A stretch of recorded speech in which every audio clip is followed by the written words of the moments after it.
a year and a half ago, I wouldn't be leading this webinar. We're here because of the race equity movement. After George Floyd's murder, things changed for most of us whites like me who thought we really understood racism. And once something is seen, it cannot be unseen.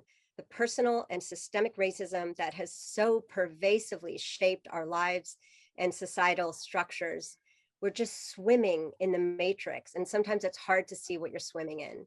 This includes the systemic racism in healthcare, research, and academia. But once we get a glimpse into the systemic nature of racism, we see that we're actually an active player in it. We're part of a system, part of a community, and the change is left to each of us to do and to do together. And it becomes a moral imperative. We're not immune here in the liberal Bay Area, in academia, in our own university. We have around 106 Black faculty out of 2,000. It hurts to name that, but this is about looking honestly and carefully at the facts. In our own department, our Black members experience racism at home. Around 50% of them, whether it's going into a hospital or into a workplace, the microaggressions, et cetera, that they experience are something that we now know about. So we realized we really wanted to hear, there's a lot on anti-racism. We wanted to hear an example of what you can do in your own healthcare system setting department. So we looked around and the answer was really right in front of us. And that was bringing in our chair, a very famous geneticist. He's not here because of his genetics expertise, but we brought in Matt State to talk about what he has done in our department, partnering with our faculty member, Michelle Porche. And they've created a Black study group. So as Rhonda Magee has said, every discipline needs its own reckoning, and we're sharing part of ours. In the mental health field, there is such little representation of Black therapists, clinicians, researchers. So we noticed this during the race equity movement, the greater impact on our Black colleagues here. We had so few Black therapists to help serve them. So this is an invitation into our own home, our own workplace, and the dialogue we're having. It's not a one-time conversation. It's one we intend to keep alive. So I'd like to introduce my colleagues who are leading this with me. Michelle Porche. She's an associate professor in our Department of Psychiatry and Behavioral Sciences. She has 2 masters in counseling and psych and a doctorate of education from Harvard. She's an expert in quantitative and mixed methods. Welcome, Michelle, come online. She's done many studies on child trauma support and academic outcomes. I want to read the title of a paper that she did this year with Lisa Fortuna, Marina Toulouse-Shams, our colleagues in our department. The title was Inequity and the Disproportionate Impact of COVID-19 on Communities of Color in the United States. And I'd like to introduce Matt State, the Oberndorf Family Distinguished Professor and Chair. He got his MD from Stanford, PhD in genetics from Yale, and he leads international collaborative genomic studies of autism, Tourette's, and other brain disorders. He's discovered many genes, both rare as well as risky genes. And he's here because he is an example of a white upstander, not a white ally, but actually someone who stepped forward to say, what can we do? And listened to people and has started us on a trajectory of change. And lastly, I'd like to introduce Rhonda Magee. Rhonda is the professor of law here at the University of San Francisco. She's the author of a very, very popular book. You can barely buy it on Amazon because it keeps selling out. It's called The Inner Work of Racial Justice. She's an internationally recognized thought leader on integrating mindfulness into higher education, law, and social change. She's developed the concept of color insight instead of color blindness and has published papers on that, such as Color Insight, Understanding Race and Law Effectively Using Mindfulness-Based Practices. She is one of the most skillful teachers and facilitators I have ever worked with. I've had the honor of leading retreats with her and working through Mind and Life with her. Welcome, Rhonda. and wanted to thank Lisa Fortuna, who planned our session with us. Okay, so I'm going to turn it over to you, Rhonda. We would just love to hear a little bit about your experience in this work in the long game that we're in. Wow, thank you so very much, my dear friend, Dr. Epel, Elissa, and really everyone here from this really esteemed team at UCSF. It's an honor to be with you. And we are coming together, of course, with a focus on exploring how it is that we, each of us, can do our part to support what Elissa referred to as the reckoning with racism that so many of us have been turning toward over the course of the last year in particular, and in response to or in the wake of the very public murder of George Floyd in the United States. And as I said, I might as well say, we're meeting today. We happen to be meeting today on the day that the sentencing for Officer Chauvin came down. So my heart is beating as I talk to you, because these matters that we have brought into focus, looking at the legacies of racism and the call, a deeper call that Elissa, Dr. Epel was mentioning, having sort of heard and having responded to over the last year.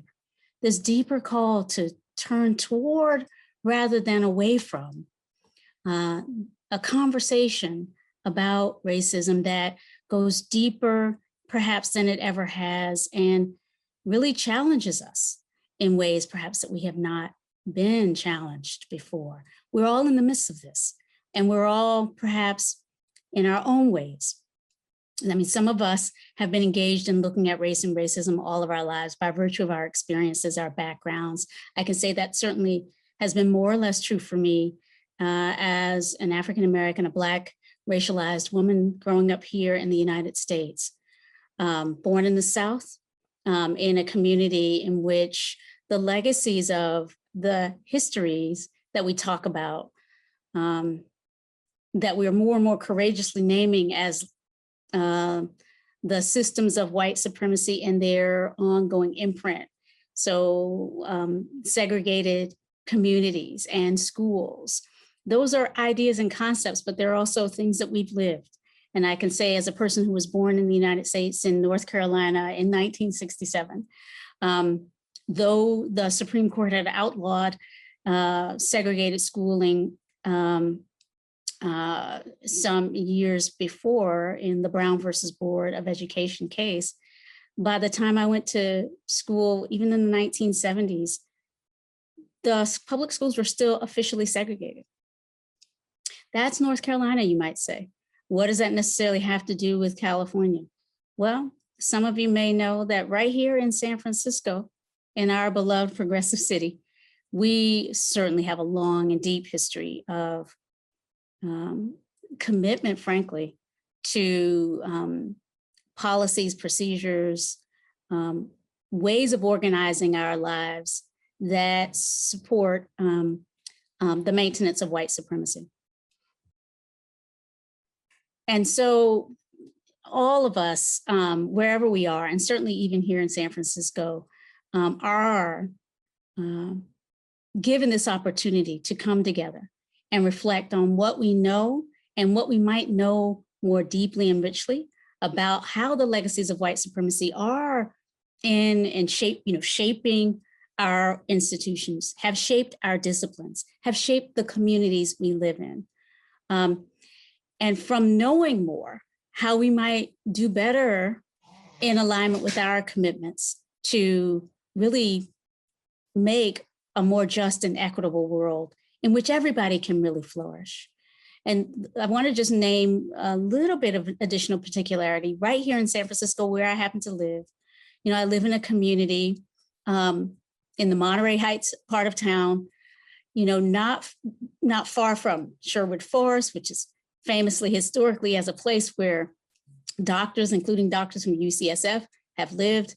all of these neighborhoods were officially restricted against having people like me move in through racially restrictive covenants that were endorsed, supported by buyers and sellers in these neighborhoods, not just through the late 1940s, at which time the Supreme Court outlawed those covenants, but even beyond that, into the 50s, into the early 60s, even again, after the law has said they were illegal, members of the San Francisco elite and home buying communities decided to continue to enforce those covenants and to keep people like me out of neighborhoods like this. And not just people like me, lowly, professors at USF. Willie Mays, as many of you may know, was one of the more famous African Americans who sought to move in, actually less than 3/10 of a mile from where I'm living and sitting right now, and who literally had to bear the brunt of this kind of racism. So, my friends, I'm saying that when we talk about racism, we're not talking about that thing that's over there in the South. And we're also not only talking about those policies and practices of decades ago, because they actually have shaped the communities that we're in, have shaped some of the ways we think about each other, and have shaped the ways that we engage in our professional roles, me in the field of law, you all in the field of healthcare.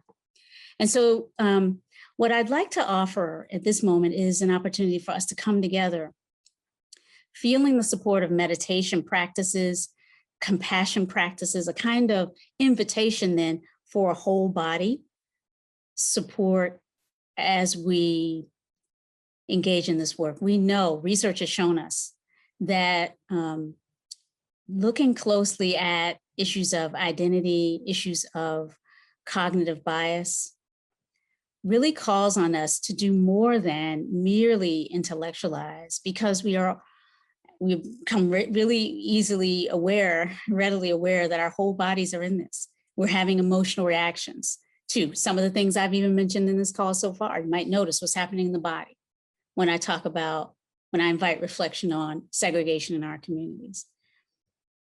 What do you know from your experience about segregation in a community you've lived in before you came to San Francisco?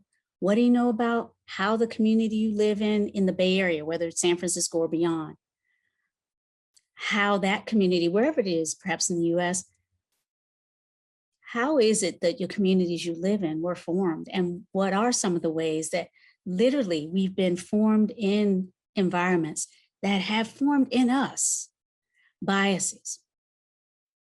So pausing to recognize that we all know something about this, and that when we come together to look at this closely, more than our brains are involved, and really sort of creating a spacious, gentle willingness to be present to the multidimensionality of what is arising when we come together around these topics. In my own work and research, I've looked at how meditation can be a really important support. So integrating all of the beautiful wisdom around meditation and the research around neuroscience into this work of anti-racism. So what I'd like to do is invite us to take a moment and pause and just feel the ground beneath us as a support for our being together in reflection in the next few minutes. We'll just do a short meditation in which we feel our bodies in this moment, the support of the ground beneath us, the chair that we're sitting on, or however we happen to be holding our bodies in this moment, allowing ourselves to feel as we breathe in and out, the connection to the floor, and through that connection to the earth that we all share in this moment and in every moment that we've ever lived or will. As we breathe in and out, and notice the way in which the body breathing has its own wisdom about how to downregulate when we're feeling emotionally distressed. So just feeling our way into the natural self-regulating capacities that our neurobiology has formed in us, and leaning into that as a support for noticing our reactivity, noticing the threat sensors being activated by this conversation and inviting a kind of a gentle willingness to just create a little bit more spaciousness within yourself, to see more of what's here without judgment, without restriction, or let's say with as little judgment as possible as we create the space for learning and growing together. So breathing in and out, noticing any way in which you're feeling any tension, and perhaps on the next in-breath, noticing also what is well within you. And on the out-breath, expanding the wish for wellness into those areas where we're feeling tight and allowing a release and a letting go, coming back to the sense of being at home and at ease here on the earth. And so we might, as we transition from this moment of meditation, imagine a thread supporting us from this whole body awareness of our sort of inherent belonging on the earth, the way that we are able when we relax to feel the support of being here together, to feel maybe a little bit more openness to hearing from people whose experiences differ from ours. May we take a thread of this resourcing meditation that we've just done and allow it to be a conscious support for us as we turn toward this work. This is the work of my own commitment and passion over the last 20 years or so, culminating in this book, The Inner Work of Racial Justice, Healing Ourselves and Strengthening, Transforming Our Communities Through Mindfulness.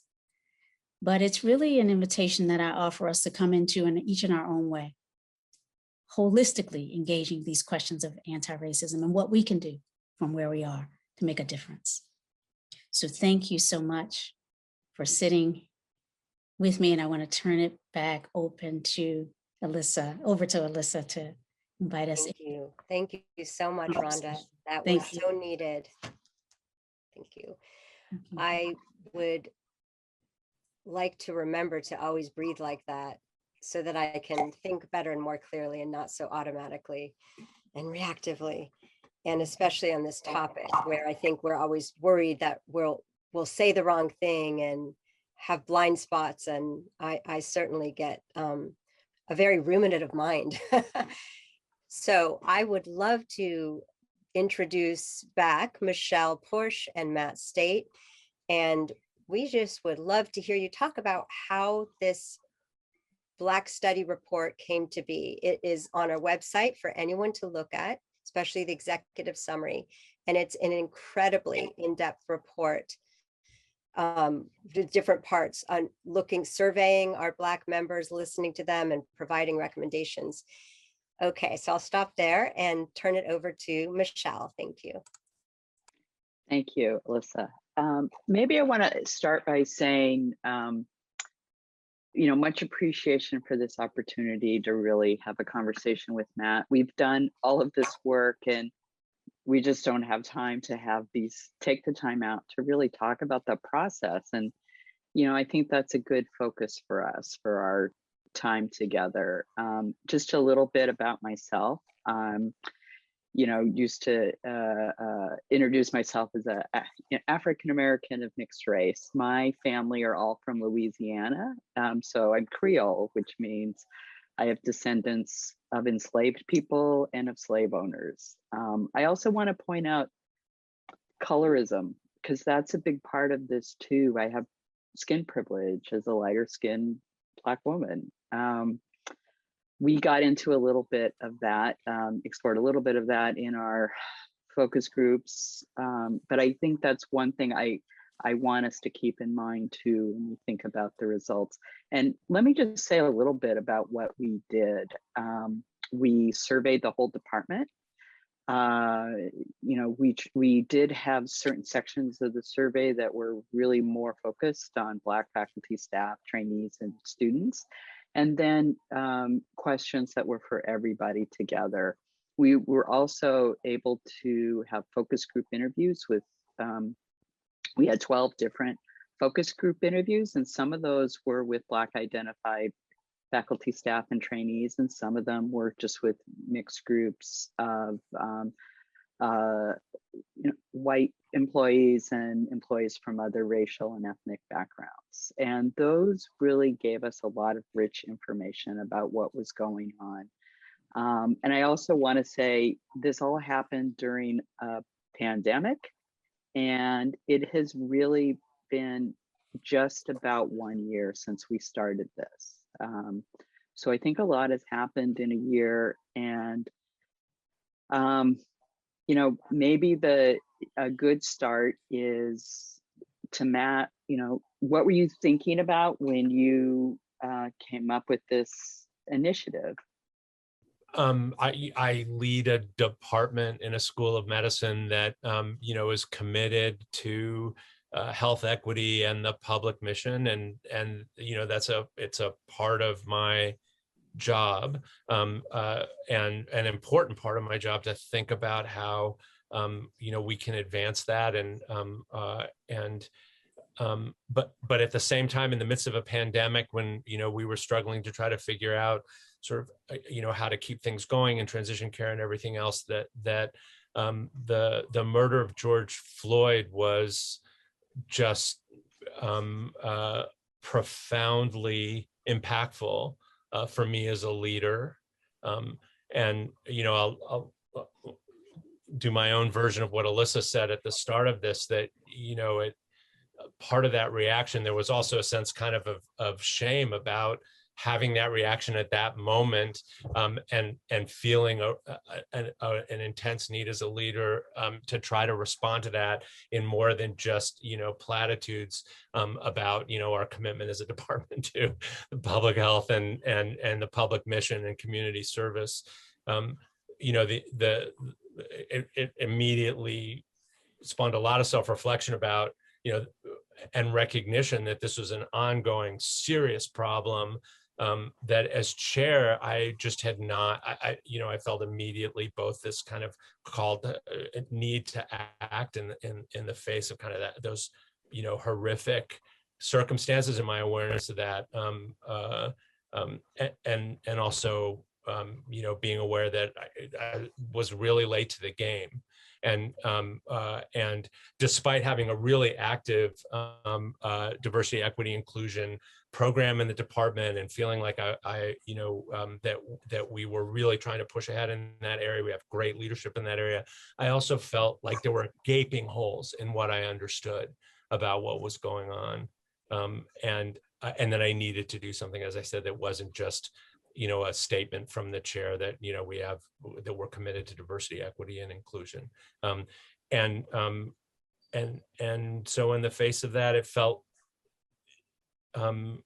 like the first thing to do was to start asking questions, and I have to say, I got introduced as a geneticist. I'm also a child psychiatrist. I'm actually first a child psychiatrist, and then a geneticist. And sort of the importance when you're faced with a problem, whether it's a clinical problem or scientific problem or anything else, of just starting to try to find where you can listen, where you can understand, where you can try to get some purchase on someone's experience, was really important. And so one of the first things I did was to turn to Elissa and Michelle to start asking questions, with the idea that I needed to support something that was gonna that would help us act as a department. And it seemed like the very first step was having a conversation, but also trying to do something that would really increase certainly my understanding, and I really felt like it was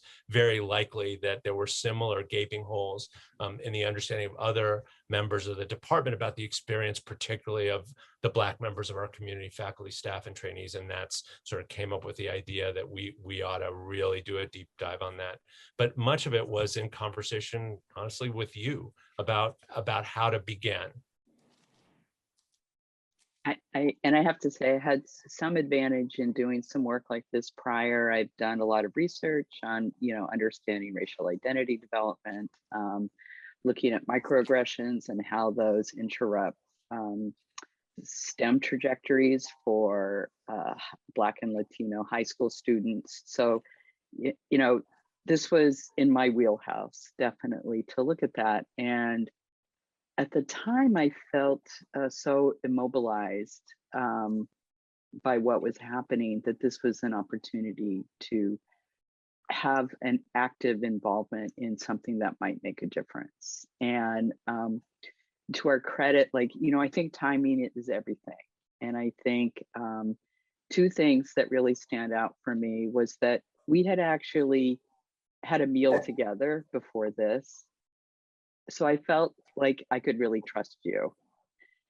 That was really important. And I also felt like, as a new person in the department, I could reach out to a lot of people and they might be, more frank with me because they didn't know me and they, could trust me or not. But one of the things that I would say often, especially in the focus groups, was, I really want to hear you.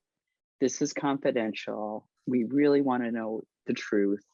And I truly believe the chair really wants to hear this. You don't have to hold back.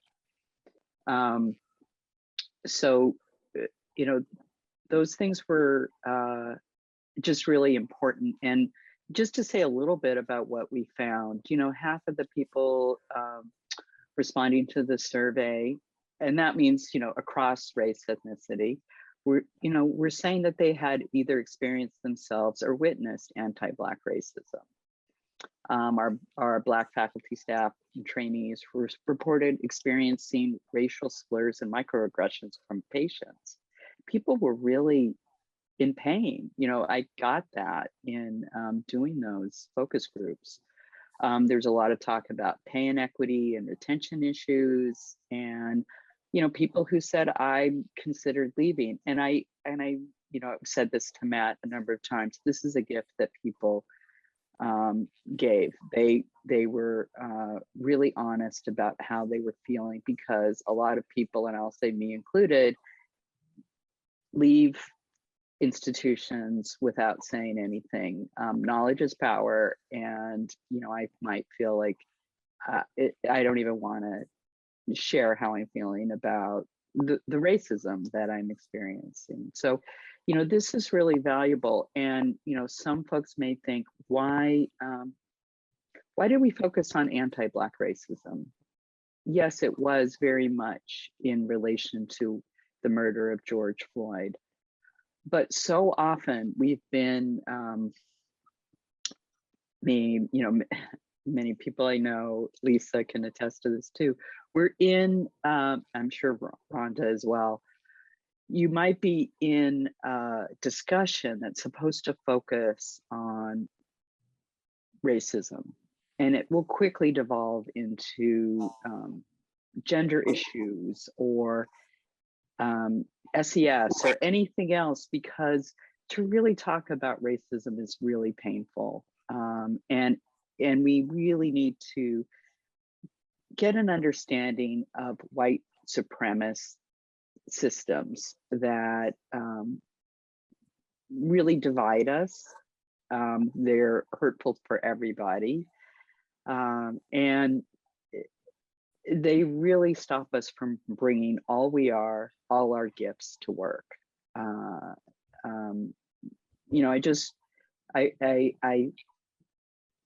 just want to say, what we uncovered in this report was a lot of, I think, racial trauma, most of it psychological, but that has long-term impact on our health.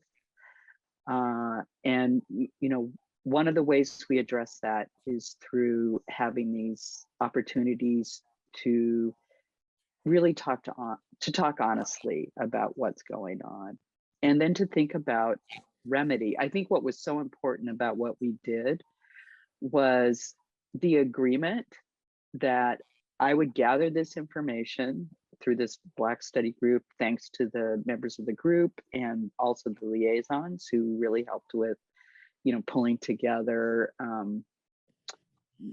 the design of the survey, getting people to participate in focus groups. So it was a group effort. I just had a little bit more expertise in social science research to be able to pull it off. But the agreement is to get this report, which included recommendations from the people who participated, and give it back to Matt and the executive committee to begin to work on remedy.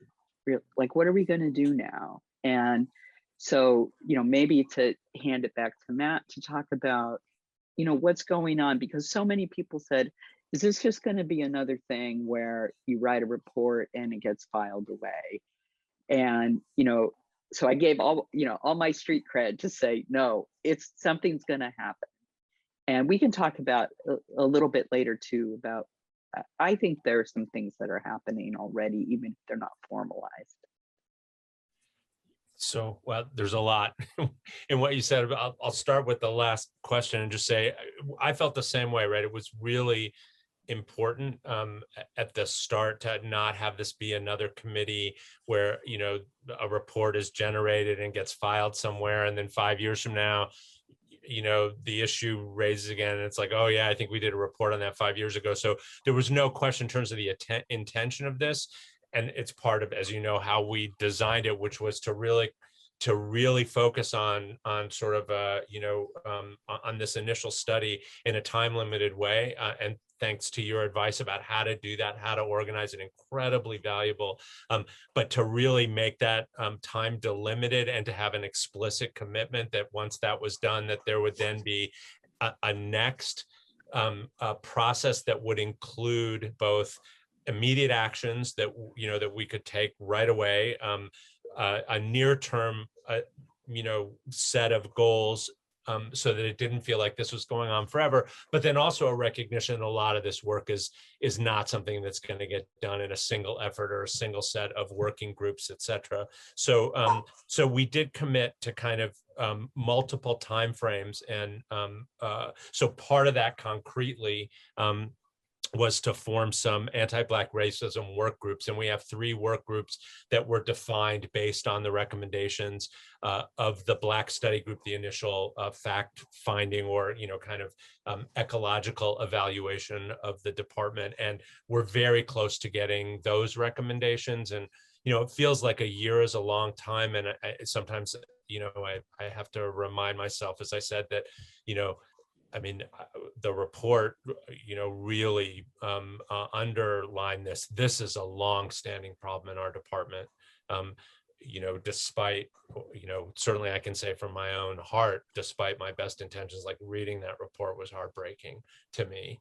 And so, some of my reaction to it was really fighting against just a sense of despair in reading what it's like. And so I can't say enough what a gift, I agree, it was for people to be honest about what they were experiencing in the department. And under any circumstances, I feel like it's our obligation to move forward on this. But I have to tell you, reading that report just made it like, inescapable. Like getting that kind of feedback and understanding what the experience is currently, not has been, not 50 years ago, right now in clinical situations, day to day in our department that I really was blind to, despite caring a lot about this area. The only other thing that I wanted to say, and then I'm interested in I mean, you sat with it much longer than I was able to, obviously, when you were going through the data. And I really, this sort of tension between acknowledging like what a deep rooted problem this is and not losing hope, not becoming nihilistic about, about the power of structural racism and the inability to move that, it's definitely something that I think about a lot, how we can make sure that we don't, kind of give in to a sense of hopelessness about this. But I did want to say that, this was, I think in retrospect, and this panel has really, forced me to think more about, the decision-making during that time. And on reflection, I'm kind of sorry to say it was some of the most difficult decision-making I've ever had as chair, as a leader. And that was in the midst of a pandemic, which was the most difficult, decision-making I'd ever had to do as a leader. But I felt less secure in my own judgment and my own understanding about what the problems were, about how to proceed on all of this. And so I have to say it was an unbelievable like stroke of good fortune that you and Lisa had arrived at the time that you had, that we'd had a chance to have dinner together. Because one of my first thoughts when I was thinking, oh my God, I didn't know what to do at all. I felt like if I asked Black faculty and staff to, to help me understand this, that's putting a tax on an incredibly small number of people in the department who, I can't burden with this, but I don't know how to move forward without having a deeper understanding of this. So I just want to end by thanking you and Lisa again for at a really tough moment, just providing very kind of calm, open, accepting feedback about what I was struggling with and helping me kind of figure out as chair what I could do that would, be constructive and I hope in the long run and move things forward. Well, you're welcome, and thank you. And I think the things that worked were you gave me authority to do this the way I envisioned it, and it did work the way I thought about it. The way I the design was, really aligned with my goals, and then that good, clear demarcation of I'm going to get the information, but I'm not responsible for making things happen. That that's yours. And I didn't feel. I think there are ways that things feel taxing, and usually they're taxing when you have responsibility without any authority. And having some responsibility and specific, I knew what my authority was and my responsibility in there. And I had a little bit of a budget to get help as I needed it. Those things all worked really well. And if there's anything that's taxing, it is it's kind of it is sitting through that pain that people shared, to have that make me think about my own experiences in the past. Those are tough. They weren't in any way avoidable, but I think it was worth it. And what I want people to take away from is that what we're really agreeing to is continuing this conversation, not to get discouraged because the problem isn't solved. We are hundreds of years in. We're not going to solve it with one little fact-finding mission. We need to keep talking about this. The goal is to keep improving policy and the climate here, and to really think about how we can heal some of the racial trauma that's going on in the department. And it's like, don't get tired, because, and that was my concern about, also timing. We had to go quickly because people then will lose interest and they're not going to have that same commitment to this. But, I really want our department to commit to continuing the conversation, to continue to keep listening. So thank you. That was just amazing to hear. I think that in so many ways, everyone's in the same boat. We have a lot of white men leaders that are not experts in racism. And, I think asking the question the way you did, Matt. So, all of us were like, oh my God, is he going to ask some of our Black faculty? You can't do that. They can't say no to the chair. You can't burden our Black members more. There's just all this complexity. And so it was so good to hear about the trust that between you that made this work. And thank God you had an in-person dinner before COVID. Helps. So for me, a turning point was in the midst of trauma, and we have all been through so much trauma together, and to be part of a department that the chair, gets up and we start our meeting, our whole department meeting.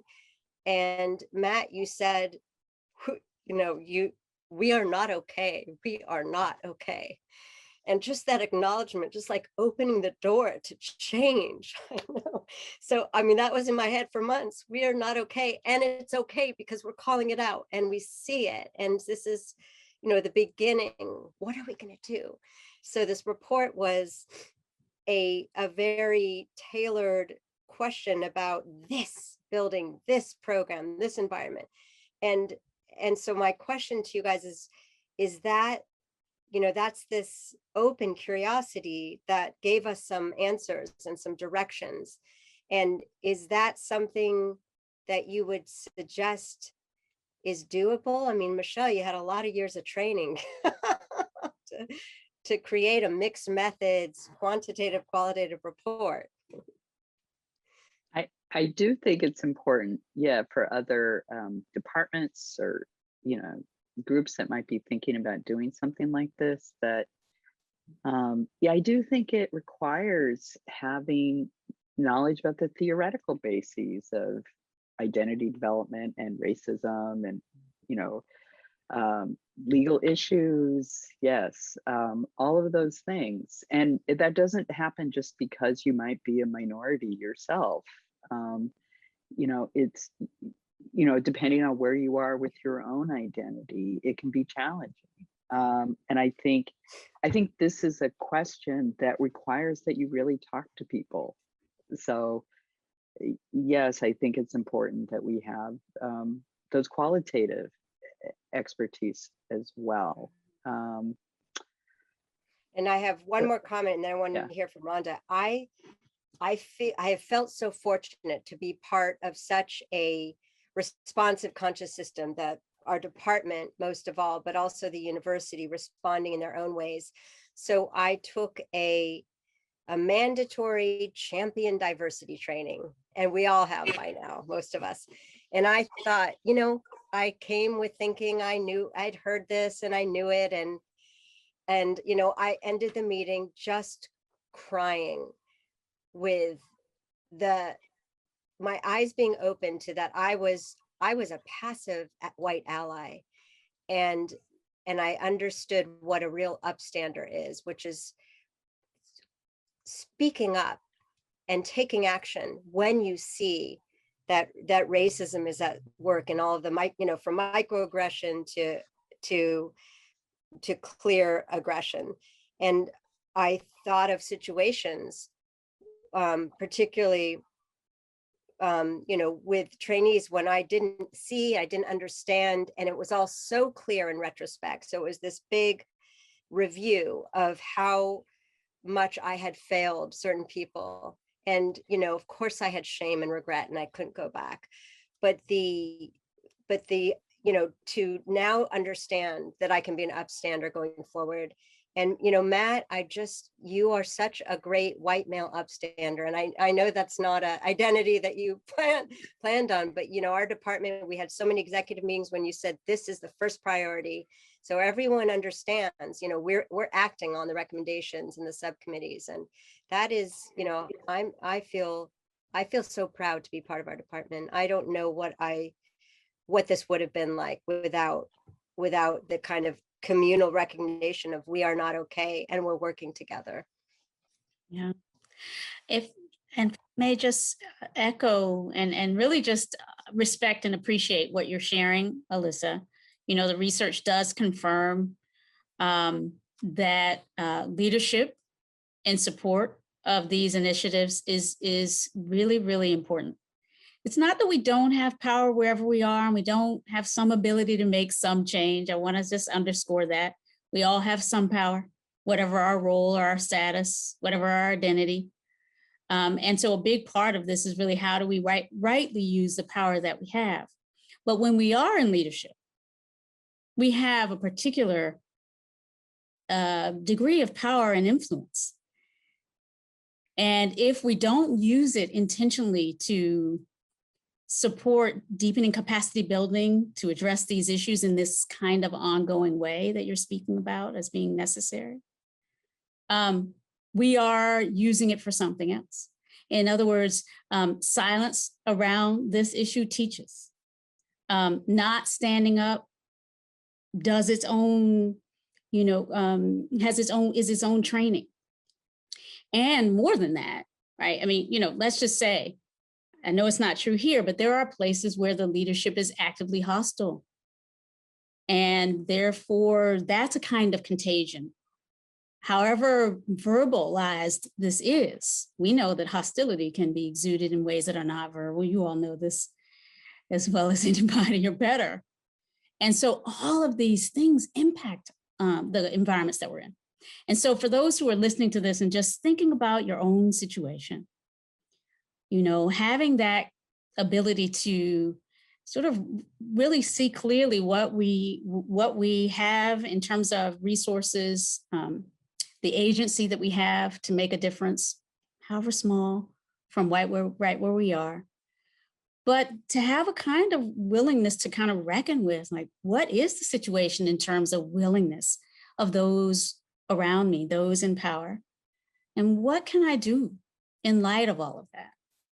And so I love that the project that you all have so beautifully kind of embodied and modeled really centers on this understanding that this is long-term work. We didn't get here in a generation, and we will not end these problems we live in cultures that want to end things in a semester in university system, or a year or 5-year plan at the outset, maybe 20. But really, we're talking generations. We have to realize that that's one of the problems that we're dealing with, right? And that doesn't mean that we can't do anything, right? So how then do we meet what Dr. State was talking about, that tension between hopefulness that we can make a difference, but also the despair that can come from seeing the vastness of the cloth, seeing the great shape of the ocean or the river, right? Meeting these oceans. It's a lot. And so we do need a higher level of a kind of fortitude. We really do. And we really need to support ourselves and each other and kind of growing up in a certain way around this, because really, I think these questions need to really stay with us. How is it that we get to these places of high education authority and have not seen these issues as really germane and important? Where were we taught that these things weren't important for us and for our success? Because the reason why we have to keep asking that is because those trainings are still there. They're not going to go away just because we have this new commitment. So we really have to be on the lookout, as Elissa was saying, to all these subtle ways that we might be called to stand up, and to also have that spirit of willingness to keep broadening the circles of concern and inquiry. So that, for example, I'm just going to name it. I have a UCSF patient, not in your particular department, but in the UCSF community for more than 20 years. I have had some experiences with this hospital. And as, again, a Black embodied woman whose heritage also is much more complicated than we're given to name, when I walk into that hospital, how am I read? As a cisgender, petite, brown-bodied, Black-bodied woman. And what has that meant for the kind of treatment I've gotten? Not in every instance, but in some instances, which have left me not feeling particularly respected and appreciated in those halls. So can our inquiries continue to that degree? We'll need that, because like as we said before, all of our professions, all of our disciplines are in for this reckoning, and in for, not for a penny, not even for a pound, but for a lifetime and the weight of all of that. And so I will just end by my piece right now by saying the thing that keeps me at this is that for me, it's not just unrelenting despair and confrontation with difficulty, right? Which we must turn toward if we're ever going to change. We have to. But doing it together is actually a source of, I have to say it, and some people think it sounds Pollyanna, but it's not. It's kind of joy. Because we're actually doing these things. We are not, right, shrinking. We are not missing our power. We're standing up together and finding each other in a deeper, richer more meaningful way in the life that we have. So I hope that people will feel a sense of inspiration and feel that even if you haven't experienced that in your own life, it's possible. It really is possible to have this really more fully human way of being with each other in these spaces and in these communities, and as we see each other on the street and work together. That's what my hope is here, that we can bring that deeper humanity. And that's the healing that I think we're really asking for, and that your work can help us inspire going forward. Thank you. That was so beautiful. I would love to end with a meditation, but first, any final thoughts or comments? And, I'll just say mine, I revealed I didn't know what the difference between an ally and an upstander. And so now I at least have a goal and some examples. And I am so uncomfortable. This is such an important dialogue to be having. The question for everyone listening is, what is your reckoning? Can you start a dialogue in your home, work, institution that makes you uncomfortable? Because it's very uncomfortable. And that means when you feel that is good. That means you're starting to name things and open up things that may make us very uncomfortable. And I think so have sometimes started to use this sentence of, I'm working on my whiteness. And so, the ability to have some get out of jail cards and to be able to be just humble and start off with, I am surrounded by white privilege, and I stand in solidarity with my BIPOC brothers and sisters. I want to say that at the beginning of all these meetings, but it wouldn't quite fit in. But I think if we squeeze it in when we can. Just really briefly, I just wanted to, the notion that that Rhonda brought up about sort of being able to work on this together, that, thinking about this conversation is, it really was at a moment when so first of all, I have to say, even hearing about that this was a good thing to do, at the moment, it felt like literally the very least thing that I could do as a leader, again, with all the privilege that I have. And it's been gratifying in a number of ways to find out that even though, it felt like it was an absolutely important but small thing to do, because we're just a department of psychiatry in a school of medicine, that being able to work together and to see the way that people have been generous about sharing their experience and sharing their advice and being open to it, and allowing me to be able to move, into this space without being, without pushing back in a way that, clearly would have been reasonable. Like, how come you didn't do this 8 years ago when you came to be chair, has been really valuable. And it was that group, and Lisa, and I also really want to mention Adri Ratno, who's my chief of staff, and Lisa Fortuna and other members of the leadership team, that without that group kind of coming together and saying, yeah, we'll take this, we'll help, we'll take this burden on together, we'll help you figure out what we can do as a department, we wouldn't have been able to do it. So it was very much, there was, and in an odd way, as you said, some sense of joy in being able to work with really generous, wise people in trying to sort out how to take one step in the right direction.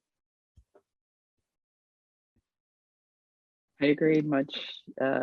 This has been the best part of it, working together. And I have met so many new people who reach out to me and say, could I talk to you about, diversity issues? It's like, yes, of course, that's great.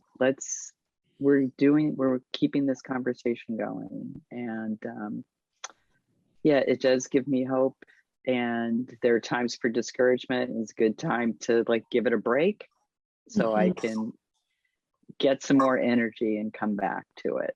So these work groups have been also a gift in the time we get to talk openly about these issues, and then get to work about proposing our recommendations. So. Beautiful, good. Michelle. Thank you so much, Michelle and Matt. And I think a word that I'm now adopting is active hope, which is not just hoping, but actually doing that work that also brings so much joy and purpose. And so we will leave it with you, Rhonda. Thank you so much for joining us. And now we get a few minutes to sit and together in our mind and body. Yeah. And in the spirit of what was just named about our needing to restore and to take good care of ourselves as we do the work. If we can, just in these few moments that we have, recognizing that the time that we spend matters, and just sort of recognizing that within you that came into this conversation, and really seeing what that part of you really might need. What might your own personal reckoning look like? What might your own course of restoration and healing look like? What do you need, and what might you offer if you really were able to move with purpose into the call that you're hearing around this work at this time? So taking a moment to really lovingly allow whatever is coming up in response to that question to be met, if we are aware of the need that we have for more healing. Taking a deep breath, bringing a kind of gentle willingness to be present and to create space for at least acknowledging where we are, accepting where we are, that we're learning, or that we're wounded, or that we're stubborn, or that we're exhausted. Whatever it is that's coming up, if we can create space, taking a deep breath in and out,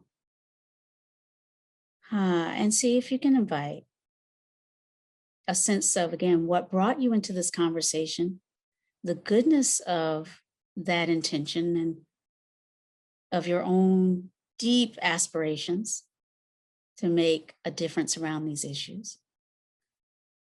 Breathing in and breathing out and letting yourself become aware of these deeper aspects of who you already are.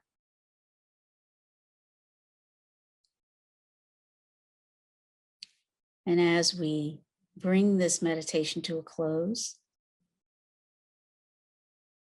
inviting a sense of appreciation for all that we are, a sense of compassionate will to alleviate our own suffering, but not only our own suffering, the suffering of others in our workplaces, our broader institutions, our communities, the world. So breathing in, sensing the capacity and strength and power we have to make a difference. And breathing out, relaxing, releasing, extending the wish for well-being, encompassing your whole body in this moment, and extending that beyond to those who really might need the support of this anti-racism, pro-equity focus, beginning right here, right now, for all of us.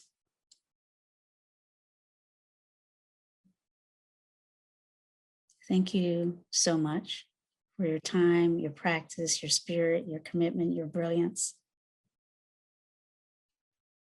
Thank you, Rhonda. Thank you, everyone, for joining us today. And may the work continue.